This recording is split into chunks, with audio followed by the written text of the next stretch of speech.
बड़ी अपडेट सामने आई है। तो चलिए बढ़ते हैं विस्तार से इन रिपोर्ट्स पर। नेपाल में 5G मोबाइल नेटवर्क की तैयारी जोरों शोरों से हो रही है और इस 5G नेटवर्क का परीक्षण भी करने की तैयारी देश में की जा रही है। देश को अगली पीढ़ी की मोबाइल इंटरनेट टेक्नोलॉजी 5G से रूबरू कराने के लिए ये कदम नेपाल में जल्दी उठाए जा रहे हैं। हालांकि कुछ और देश 5G की सेवा अपने देशों में लॉन्च कर चुके हैं, लेकिन नेपाल अभी इसके शुरुआती चरण में है। नेपाल ने अपने देश में 5G स्पेक्ट्रम का आवंटन करना शुरू कर दिया है। जैसा कि ज्ञात है कि नेपाल टेलीकॉम अथॉरिटी यानी कि एनटीए ने पहले से ही 5G परीक्षणों के लिए टेलीकॉम को स्पेक्ट्रम प्रदान करने के लिए नीति और नियम की सिफारिश की है। केवल एक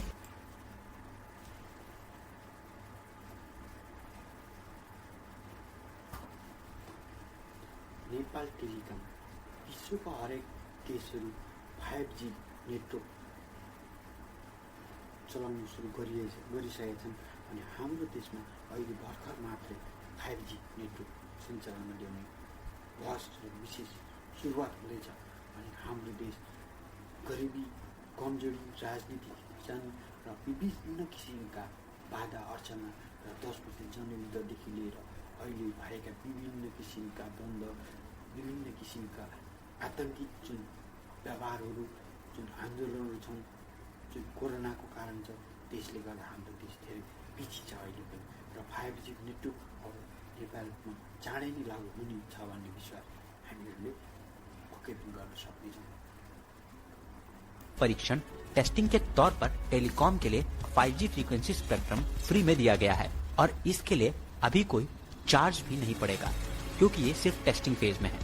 एनटीए ने प्लान किया है कि spectrum 700 megahertz, 800 megahertz, 900 megahertz, 2300 megahertz, 2600 megahertz, 3300 megahertz, 3600 megahertz को 5G में यूज किया जाएगा। साथ ही साथ एमओसीआई इस असाइनमेंट पर अपना डिसीजन लेगा। खबरों की माने तो नेपाल टेलीकॉम और Ncell 5G spectrum testing phase में है, यानी कि लोगों को 5G की सेवा एनसेल और नेपाल टेलीकॉम पर देखने को मिलेगी, जो कि टेस्टिंग फेज में होगा और जिसके लिए कोई भी चार्जेस अभी लिए नहीं जाएंगे। लेकिन अपने टेस्टिंग फेज से निकलने के बाद इस पे चार्जेस लगना शुरू होंगे।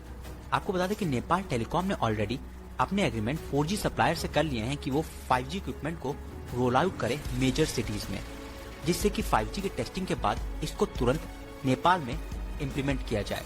तो ज्यादा से ज्यादा 5G इक्विपमेंट को इम्पोर्ट किया जा रहा है नेपाल के नेटवर्क को 5G नेटवर्क में कन्वर्ट करने के लिए।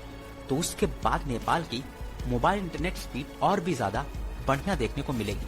हालांकि नेपाल की मोबाइल इंटरनेट स्पीड भारत की मोबाइल इंटरनेट स्पीड से भी ज्यादा बेहतर है और इसका कई रिपोर्ट्स में खुलासा किया जा चुका है। तो अब ये 5G सेवा नेपाल में एक काया पलट करने के काम आएगी, जो कि लोगों को और ज्यादा इंटरनेट सुविधाओं से जोड़ेंगे, साथ ही साथ रोजगार के भी और मोहरे खोलेंगे। तो चलिए बढ़ते हैं दूसरी खबर की ओर। दूसरी खबर है भारत और नेपाल से। भारत और नेपाल ने शुक्रवार को बिजली क्षेत्र में सहयोग को मजबूत करने के लिए अपनी प्रतिबद्धता की पुष्टि की, जिसमें एक ग्रिड का निर्माण करने की बात कही गई। इस ग्रिड के जरिए नेपाल में पैदा हो रही बिजली को भारत के मार्केट तक पहुंचाया जाएगा, यानी कि इससे नेपाल का फायदा होगा। ये एक परियोजना है जिसके तहत नेपाल भारत को बिजली बेच सकता है। साथ ही साथ जरूरत पड़ने पर भारत को नेपाल से बिजली भी मिल सकती है और नेपाल तक बिजली पहुंच भी सकती है। दोनों पक्षों ने शुक्रवार को संपन्न हुई 8वीं संयुक्त संचालन समिति JSC की बैठक के दौरान इस क्षेत्र में द्विपक्षीय परियोजनाओं और पहले हुई कई प्रगतियों की समीक्षा की। नेपाल और भारत ने शक्ति और ऊर्जा सचिवों के वीडियो कॉन्फ्रेंस के माध्यम से बैठक की सह अध्यक्षता भी की। भारतीय दूतावास द्वारा जारी यहाँ पर एक बयान के अनुसार दोनों पक्षों में नेपाली बिजली उत्पादकों को भारतीय बाजारों तक पहुंचाया जाएगा। ऊर्जा ब्रेकिंग तंत्र के विकास, सीमा पर उच्च वोल्टेज ट्रांसमिशन लाइन के विकास के लिए उपयुक्त नियमों और दिशा निर्देशों के विकास पर भी इस पर चर्चा हुई, जिसके जरिए बिजली का आदान प्रदान किया जा सकता है और नेपाल की सरप्लस बिजली को भारत के मार्केट में बेचा जा सकता है, जिससे नेपाल में बिजली क्षेत्र में और क्रांति आ सकती है। तो इस पर क्या है आपकी राय, कमेंट बॉक्स में हमें लिखकर जरूर बताएं। साथ ही साथ अगर आपको वीडियो अच्छा लगा हो तो इसे लाइक कीजिए, ज्यादा से ज्यादा लोगों तक इसे शेयर कीजिए। तपाईँहरूले यो भिडियो हेरेर कस्तो लाग्छ लाइक कमेन्ट सेयर र सब्सक्राइब गर्न नभुल्नुहोला। तपाईँहरूलाई मैले यो रिएक्सन 99 न्युज अनलाइन टिभी एचडीबाट तपाईँहरूलाई रिएक्सन गरेर पुरापुरी भिडियोहरू म तपाईँहरूलाई म देखाउनु कोसिस गरिरहेको छु, प्रयास गरिरहेको छु। र यहाँ चाहिँ विशेष भनेको हाम्रो 5G नेटवर्क र हाम्रो इलेक्ट्रिक सर्कुलेसनबाट हाम्रो देशमा कति विकास गर्ने के गर्ने भन्ने कुराको विषयमा चाहिँ विशेष रूपमा चाहिँ यो च्यानलबाट चाहिँ हामीलाई इन्डियन च्यानलबाट चाहिँ हाम्रो नेपालको समाचार प्रसारण गरिएको छ। यो चाहिँ तपाईँहरूले हेर्नुहोस् कुन किसिमको छ, एकदमै सकारात्मक कुरालाई नै यसमा चाहिँ देखाइएको छ। त्यस्तो कुनै किसिमको भयानक र कुनै त्यस्तो गलत किसिमको प्रचार छैन र यो एकदमै राम्रो छ। हेरेर पक्कै पनि सब्सक्राइब लाइक सेयर गर्नुहोस्। हवस्।